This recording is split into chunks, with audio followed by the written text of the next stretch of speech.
आपका वजीर आजम आपके साथ इस सिलसिले की पहली नशियत वजीर आजम पाकिस्तान इमरान खान साहब यहाँ तशरीफ रखते हैं। आप कॉल्स कर रहे हैं और अपने सवालात कर रहे हैं, वजीर आजम आपको जवाब दे रहे हैं। 051-921-0809 और उसके साथ साथ सोशल मीडिया पे बेशुमार सवालात आए हैं प्राइम मिनिस्टर साहब। एक सवाल आया, वाजिद रहमान कहते हैं कि आप अपोजिशन वालों को एनआरओ क्यों नहीं देते, इनको एनआरओ दे दें और अवाम के रोज के जो इनके जो ड्रामे हैं इनसे जान छूट जाए।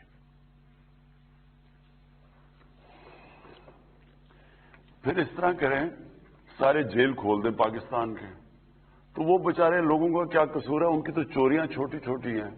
किसी की लाख रुपए चोरी है, किसी ने भैंस चोरी की, किसी ने कोई मोटरसाइकिल चोरी किया, तो वो बेचारे जो जेलों में भरे हुए हैं उनका क्या कसूर है? फिर देखें, एक मुल्क, मैं अपनी सारी कौम को ये समझाना चाहता हूं, दुनिया की तारीख उठा के देखें, कोई दुनिया में मुल्क आज तक आगे बढ़ ही नहीं सका जिधर कानून की बालादस्ती ना हो, रूल ऑफ लॉ ना हो।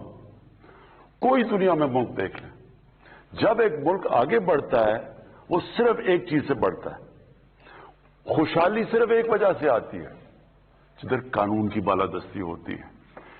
जिस मुल्क के अंदर जिसकी लाठी उसकी भैंस, माइट इज राइट, जिस मुल्क में कानून नहीं होता, आज मुझे बता दें एक मुल्क जो तरक्की किया हो, और वो होता क्या चीज तबाह करती है मुल्क को?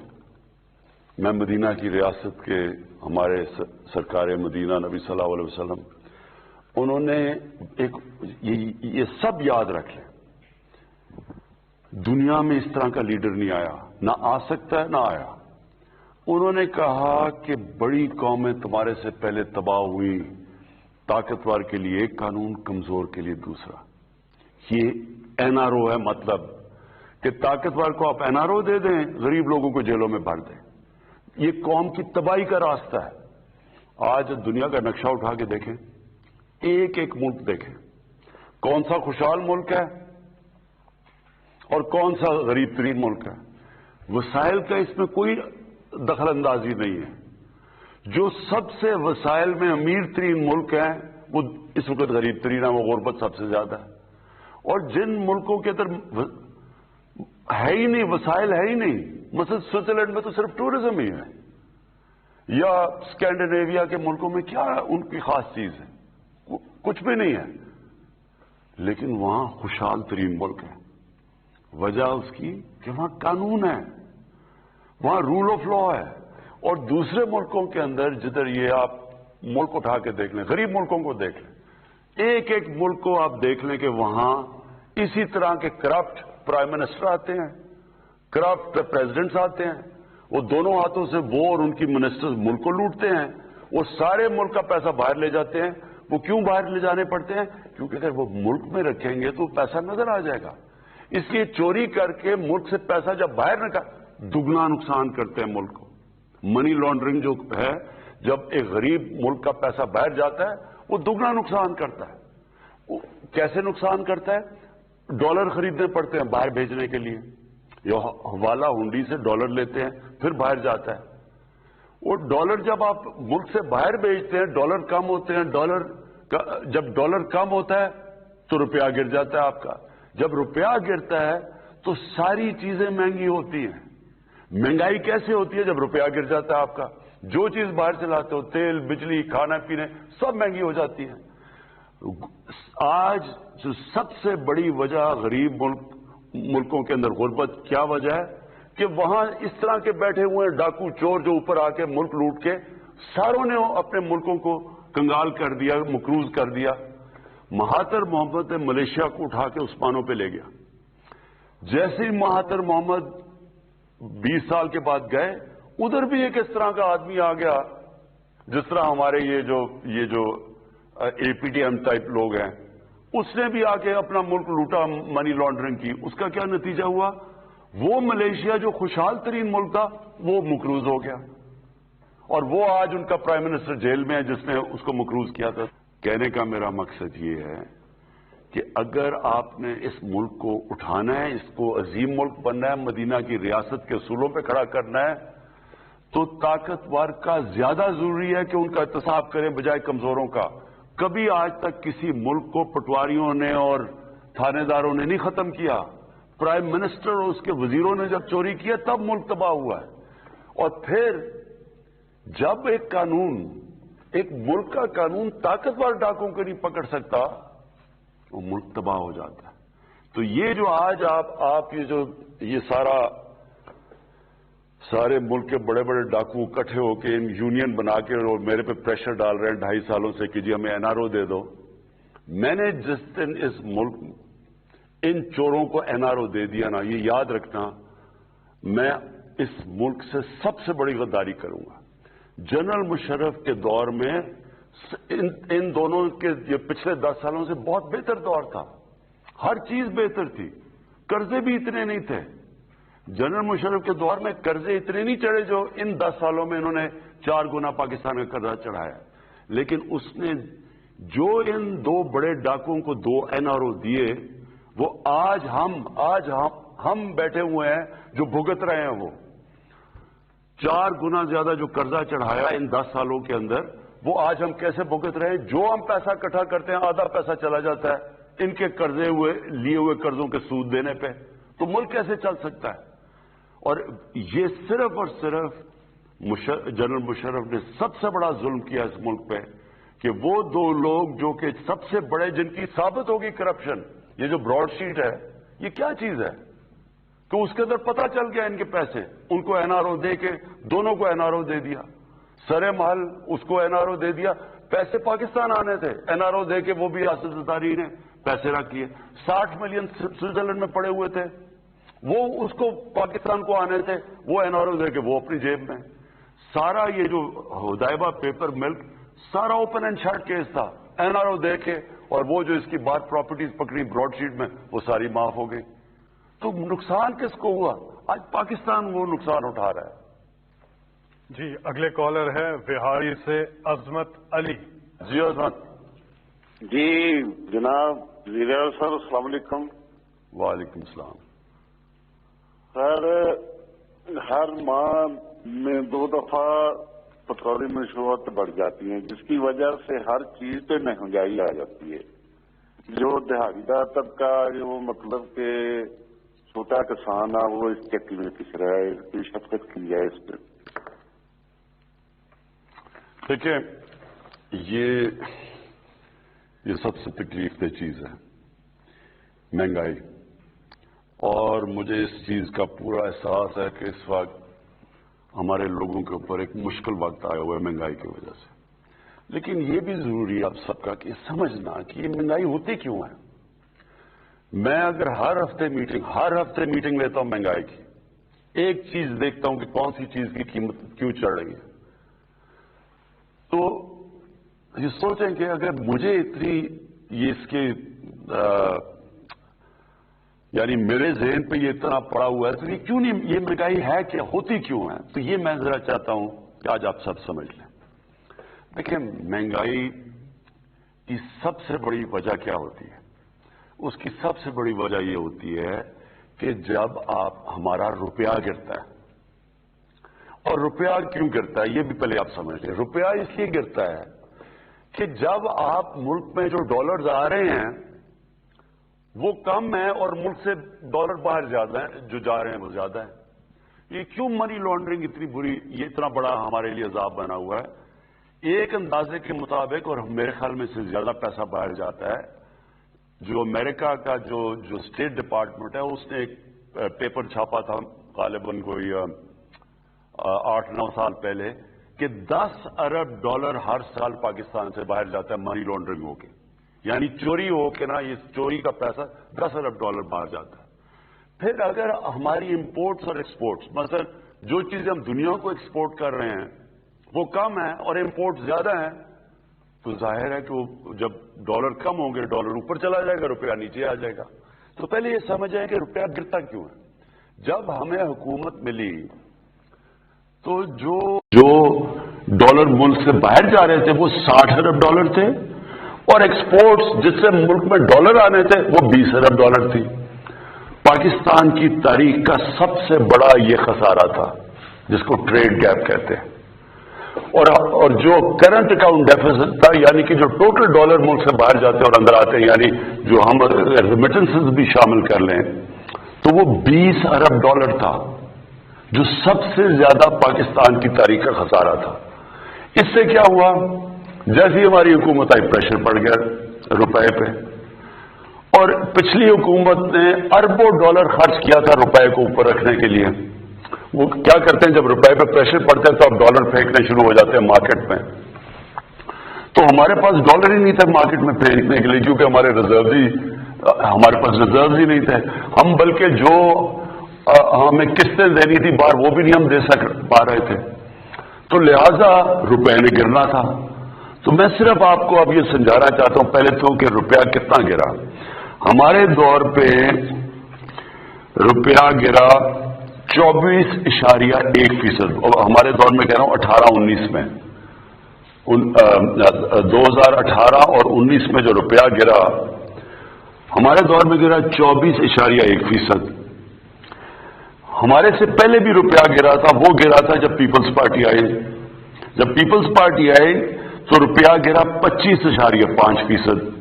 2008-9 میں 2008 جب ان کا روپیہ گرا تو جو سی پی آئی، اور یہ سارے آپ دیکھ سکتے ہیں اسٹیٹسٹکس، جو کنزیومر پرائس انڈیکس جسے کہتے ہیں، جو بتاتا ہے کہ کتنی مہنگائی ہوئی، وہ 17% تھی. اور ہمارے 18-19 میں جب 24.1% روپیہ گرا تو 7.3% تھی. اور یہ آپ دیکھ سکتے ہیں، یہ بیورو آف اسٹیٹسٹکس کے اندر یہ لکھا ہوا بتایا ہوا آپ کو. اب یہ کیوں، اب جب یہ روپیہ گرتا ہے تو کیا ہوتا ہے، پہلے یہ سمجھیں. سب سے پہلے تیل مہنگا ہو جاتا ہے. تیل مطلب پٹرول اور ڈیزل مہنگا، اس کا مطلب ٹرانسپورٹ مہنگی. اس کے بعد بجلی مہنگی، کیونکہ آدھی بجلی بنتی ہے تیل سے، اور پھر جو باقی بجلی کے کانٹریکٹ سائن کیے ہوئے ہیں وہ سارے ڈالرز میں کیے ہوئے ہیں. تو جیسے روپیہ گرا، جو ڈالر کی چیزیں ساری مہنگی ہو گئی. پھر جو ہم چیزیں امپورٹ کرتے ہیں، سب سے پہلے گھی، تقریباً سارا گھی ہم امپورٹ کرتے ہیں باہر سے، وہ مہنگا. چائے مہنگی، چائے باہر سے امپورٹ کرتے ہیں. پھر دالیں مہنگی، جو عام آدمی بیچارہ کھاتا ہے، تقریباً 70% دالیں باہر سے ہم امپورٹ کرتے ہیں، وہ مہنگی ہو گئی. تو جب بجلی مہنگی ہوئی مزید اور چیزیں مہنگی ہو گئی. پھر گیس، اب آدھی گیس ہماری جو ہم پاکستان میں گیس نکلتی ہے وہ کم ہوتی جا رہی ہے.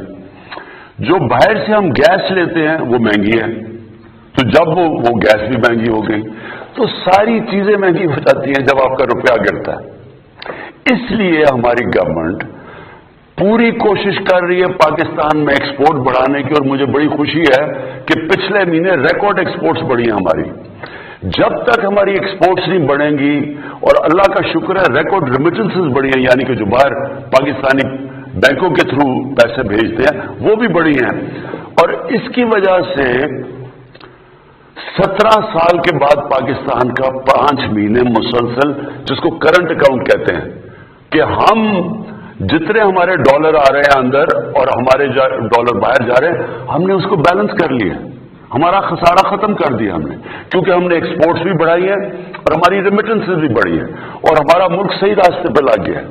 تو اور اگلی چیز جو ہم نے کرنی ہے انویسٹمنٹ ملک میں لے کے آنی ہے، وہ تیسری چیز ہے. تو جیسے جیسے ہم اب قدم اٹھا رہے ہیں، ڈالرز ہمارے ملک میں زیادہ آئیں گے، ہمارا روپیہ اسٹرانگ ہو جائے گا. جب روپیہ ٹھیک ہوگا تو یہ آپ کا سب سے بڑا مہنگائی کا مسئلہ تب ختم ہوگا. دو اور چیزیں ہمیں مسئلے ہوئے. ایک، 2 سال ہماری گندم کی کراپ کم ہوگی، گندم کم ہوئی پاکستان میں. کیوں ہوئی؟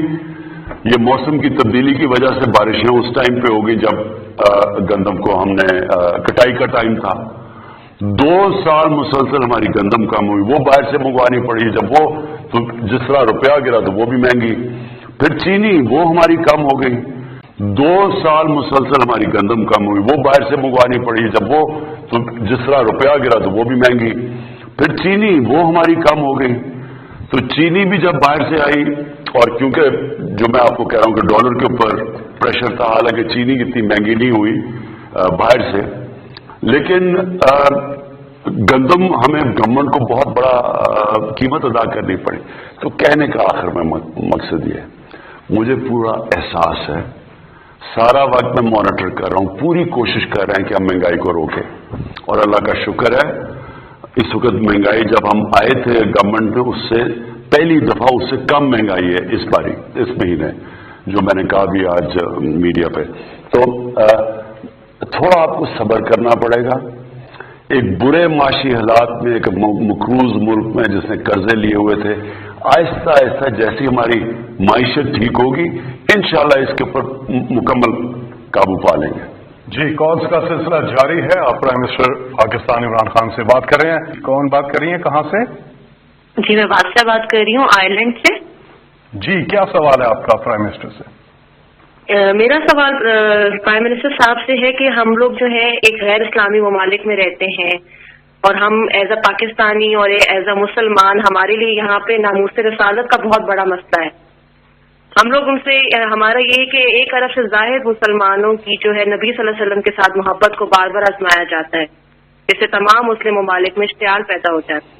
इस हवाले से मेरा उनसे सवाल है कि हम लोग आवाज तो उठाते हैं, लेकिन क्या तमाम मुस्लिम ममालिक मुस्तहिक होके एक मुश्तरका राय अमली इख्तियार कर सकते हैं? क्या प्राइम मिनिस्टर साहब दीगर मुस्लिम ममालिक के सरबराहान से इस मामले में राब्ते में हैं कि नहीं? देखिए, मैं ये पहले भी जवाब दे बैठा हूं, फिर आपको कहता हूं, जब तक मुसलमान दुनिया मिलके इसका प्रेशर नहीं डालेगी मगरब मुबालिक के ऊपर, ये मुश्किल रहेगा हमारे लिए कि वो इसके पीछे छुप जाते हैं कि जी आज़ादी राय है, कि जी हमारी आज़ादी राय है।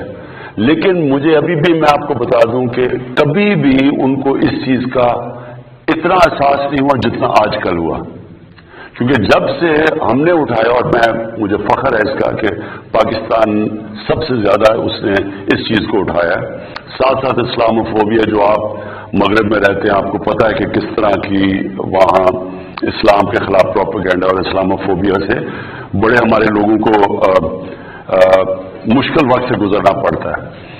लेकिन इसका सिर्फ हल एक ही है, हम आहिस्ता आहिस्ता, और मेरी पूरी कोशिश होगी कि मुसलमान ममालिक को मैं इकट्ठा करूं और इस चीज के ऊपर, और प्रेसिडेंट अर्दोगान ने पूरा हमारे साथ, मेरे साथ उन्होंने स्टैंड लिया हुआ है।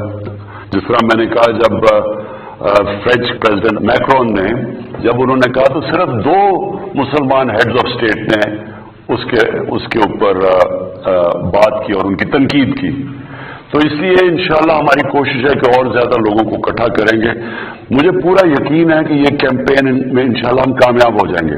जैसे ही उनको ये पता चलेगा कि जिस वक्त वो कोई भी उनके मुल्क में इस तरह की हरकत करेगा, एकदम 50 मुसलमान मुल्कों से रिएक्शन आएगा, तब ये इशू खत्म होगा। 0519210809 पे आपकी कॉल्स का सिलसिला जारी है। अगले कॉलर हमारे साथ कौन है? जी, अस्सलाम वालेकुम। हेलो। जी, अस्सलाम वालेकुम। जी, मैं अब्बास मिर्जा बोल रहा हूँ टोरंटो से। जी, मैं वज़ीर-ए-आज़म पाकिस्तान से बात कर सकता हूँ? जी, आप कर रहे हैं। जी, अस्सलाम वालेकुम वज़ीर-ए-आज़म पाकिस्तान इमरान खान साहब, कैसे हैं आप सर? जी, मेहरबानी। आपका बहुत बहुत शुक्रिया, आपने कॉल ली। मैं आपसे एक सवाल करना चाहता हूँ। आपने फरमाया कि फॉरेन फंडिंग केस में ऑपोजिशन वाले खुद फंस गए हैं, इसकी वजाहत फरमाएंगे और ये भी बताएंगे कि आपका फॉरेन फंडिंग का क्या मामला है? क्या आपने भी किसी के पैसे लिए हैं? हकीकत क्या है? प्लीज अगर आप बता सके तो। ये बड़ा अच्छा कि आपने ये सवाल पूछ लिया कि वो एक बड़ी अच्छी एक सही है, एक पंजाबी की सही है, गीदड़ की जब मौत आती है तो शहर की तरफ भागता है। अब इन्होंने फॉरेन फंडिंग का केस हमारे ऊपर कर दिया कि जी फॉरेन फंडिंग आई है पाकिस्तान पीटीआई में, तो इन्होंने तो बड़ा अपने आप को अजाब में डाल लिया, और मैं वो बताता हूं क्यों।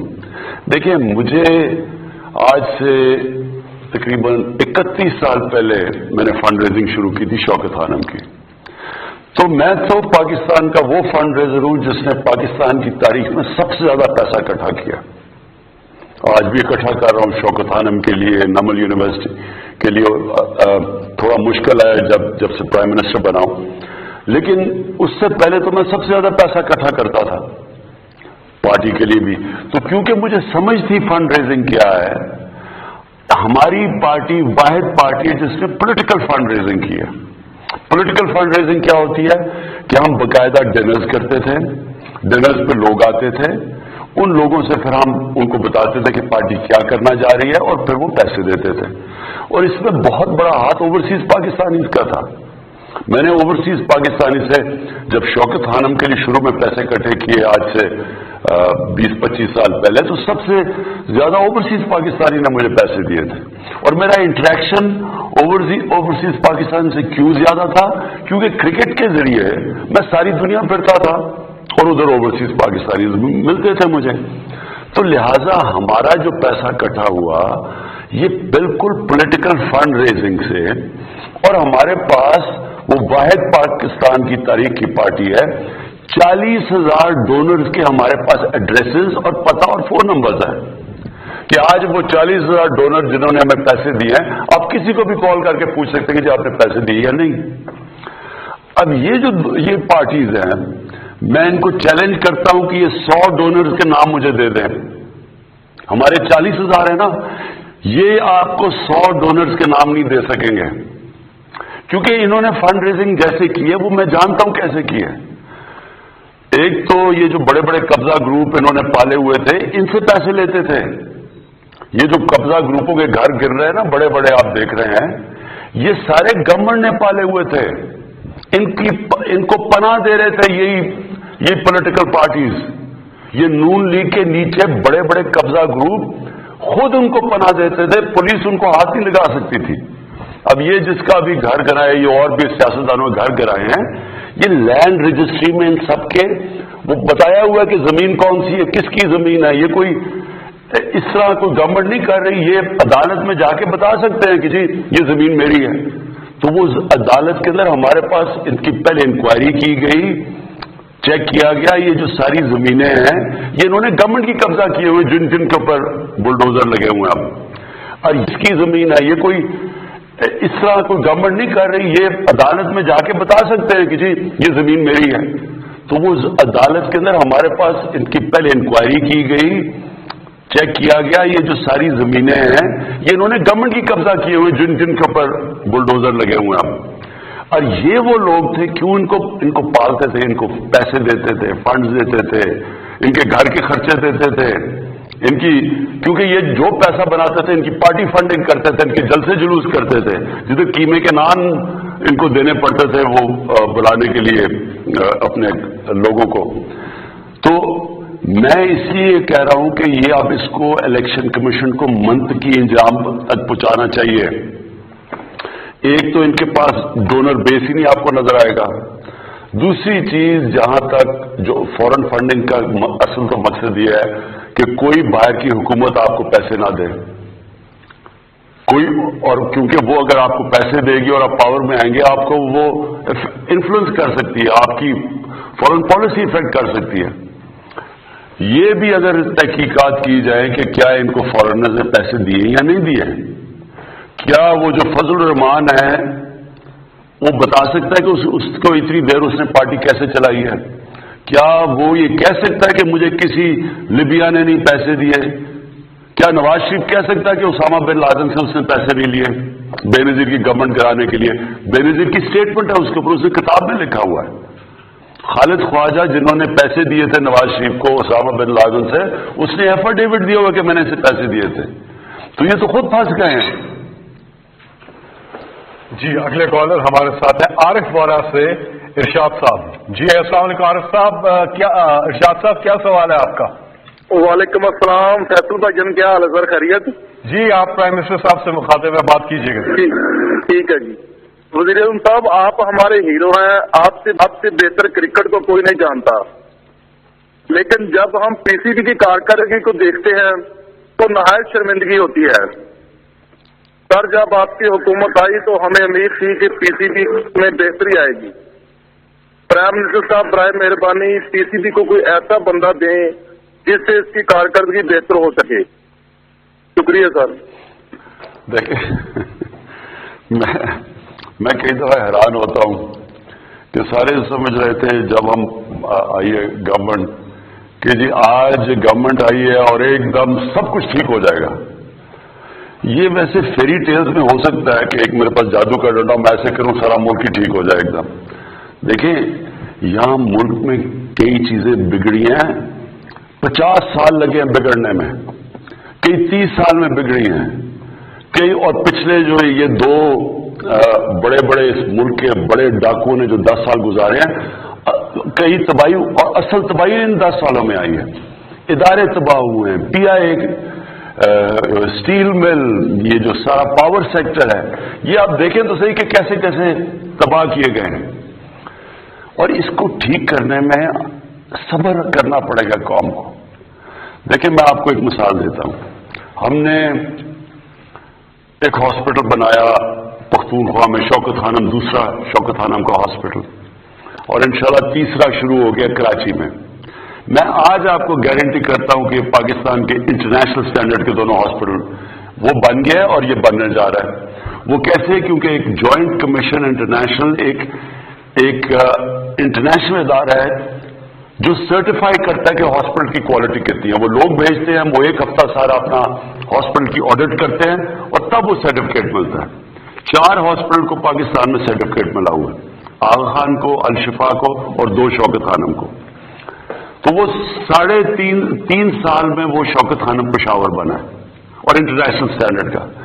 لیکن ہم جو پشاور کے ہاسپٹلز ٹھیک کرنے کی کوشش کریں, لیڈی ریڈنگ ہاسپٹل اور ان کے خیبر میڈیکل اور جو پرانے ہاسپٹل ہیں, وہ بڑا مشکل کام ہے, ٹائم لگ رہا ہے, دیر لگتی ہے, کیونکہ سسٹم سارے ٹھیک کرنے ہوتے ہیں, بری عادتیں پڑی ہوتی ہیں. پھر گورنمنٹ کے ہاسپٹل ہیں, وہ قانون آ جاتا ہے, وہ اسٹے آرڈرز آ جاتے ہیں. تو ایک نیا ہاسپٹل بنانا آسان ہے, اور انشاءاللہ کراچی کا ہاسپٹل شروع ہو گیا ہے. میں آج آپ کو کہہ رہا ہوں کہ پاکستان کا سب سے ماڈرن اور بہترین ہاسپٹل بنے گا انٹرنیشنل سٹینڈرڈ کا. لیکن پرانے سسٹم کو ٹھیک کرنا ٹائم لگتا ہے. اب پنجاب پولیس ہے, کہتے ہیں جی پنجاب میں دیکھیں ڈکیتیاں, یہ ہو گیا وہ ہو گیا. اب پنجاب پولیس ایک دن میں تو نہیں خراب ہوئی ہے, یہ 2 سالوں میں تو نہیں ہوئی. پنجاب پولیس کے اوپر ایک رپورٹ ہے لاہور ہائی کورٹ میں, 1993 کے اندر رپورٹ تھی. IG عباس خان نے لاہور ہائی کورٹ نے پوچھا جی کہ کیوں اتنی زیادہ پنجاب پولیس کیوں نہیں ٹھیک پرفارم کر رہی, کرپشن کیوں اتنی زیادہ ہے. تو IG عباس خان نے پوری ایک رپورٹ دی. اس رپورٹ کا ایک پیراگراف ہے, انہوں نے کہا کہ 25,000 لوگ میرٹ کے بغیر بھرتی کیے گئے. یہ میں 93 کی بات کر رہا ہوں کہ اس دور میں, اور اس میں پیسے لے کے پولیس والوں کو بھرتی کیا گیا. اور پھر ایک سینٹنس کہتا ہے کہ اور کئی لوگ جو مجرم تھے ان کو پولیس میں بھرتی کیا گیا. تو یہ ایسے نہیں کہ آج آپ سمجھ رہے ہیں کہ ایک دم کوئی آئے گا اور ٹھیک کر دے گا. سسٹمز ٹھیک کریں گے, تھوڑا ٹائم لگے گا, لیکن یہ مطمئن ہو جائیں کہ یہ سارے ہم اداروں کو باری باری ٹھیک کریں گے. اور کرکٹ کیسے ٹھیک ہوگی؟ کرکٹ اس راستے پہ نکل گئی ہے. وہ ایسے ہوگی کہ علاقائی کرکٹ جو میں آج سے 40-50 سال سے لگا ہوا ہوں, علاقائی کرکٹ جو شروع ہو گئی ہے. آپ دیکھتے ہیں کہ جب پشاور کا میچ ہوتا ہے یا پشاور زال میں تو سارا KP اس کو دیکھ رہا ہوتا ہے. بلوچستان کا ایک کھلاڑی نہیں ہوتا لیکن سارا بلوچستان دیکھ رہا ہوتا ہے ٹیم کو. یہ میں 40 سال سے کہہ رہا تھا کہ علاقائی کرکٹ کو وہ ہو گئی ہے. اب ایک کھلاڑی کو ڈیولپ ہوتے ہوئے ٹیم کو تھوڑا ٹائم دیں, لیکن انشاءاللہ آپ دیکھیں گے کہ یہ ٹیم مسلسل بہتر ہوتی جائے گی. جی آپ کی کالز کا سلسلہ متواتر جاری ہے. سوشل میڈیا پہ پرائم منسٹر صاحب سوالات آئے ہوئے ہیں. یہ عثمان صاحب ہیں, سملر جو سوال ہے جو بھی آپ سے ہوا. عثمان صاحب ہیں, کہتے ہیں فٹنس کے حوالے سے آپ تھوڑی رہنمائی فرمائیے گا کہ آپ خود تو بہت فٹ ہیں, اس کا کیا راز ہے اور آج کل کی روٹین میں آپ کو کیسے ٹائم ملتا ہے؟ آج کل تو بڑا مشکل ہے فٹ ہونا. بلکہ میں دیکھ رہا تھا بشرا بیگم نے ایک وہ ویئنگ مشین دیکھی, تو جب ویئنگ مشین رکھی, میں جب کرکٹ کھیلتا تھا سارا میرا کبھی 185 سے پاؤنڈ سے زیادہ ویٹ نہیں گیا. تو جب مشین پہ کھڑا ہوا تو 200 پاؤنڈ پہ پہنچ گیا ویٹ. وہ اس لیے کہ 8-8 گھنٹے 9-9 گھنٹے میں کرسی پہ بیٹھتا ہوں اور اتنا ٹائم نہیں ملتا مجھے ایکسرسائز کرنے کا. لیکن دیکھیں, اللہ نے جب سے دنیا بنائی ہے, میں سب کو ایک چیز کہنا چاہتا ہوں, وہ کامیابی تو اس کو دیتا ہے جو محنت کرتا ہے. اللہ نے آپ کو یہ کہا ہوا ہے کہ جسم جو آپ کا ہے یہ اس کی طرف سے ایک نعمت ہے. अब जितना आप इसकी नेमत का ध्यान रखेंगे वो आपको बीमारियां नहीं होंगी। अल्लाह आपको सेहत, एक और अच्छी सेहत से बड़ी नेमत कोई नहीं है। लेकिन जो एक्सरसाइज नहीं करेगा और अपना खाना सही तरह देख के नहीं खाएगा तो उसके मसले मसाइल होंगे। यहाँ पे वक्त हुआ है एक ब्रेक का, खाना नहीं खाना अपने ब्रेक में। हम फौरन वापस आ रहे हैं, कॉल्स का सिलसिला जारी है। आपका वजीर आजम आपके साथ।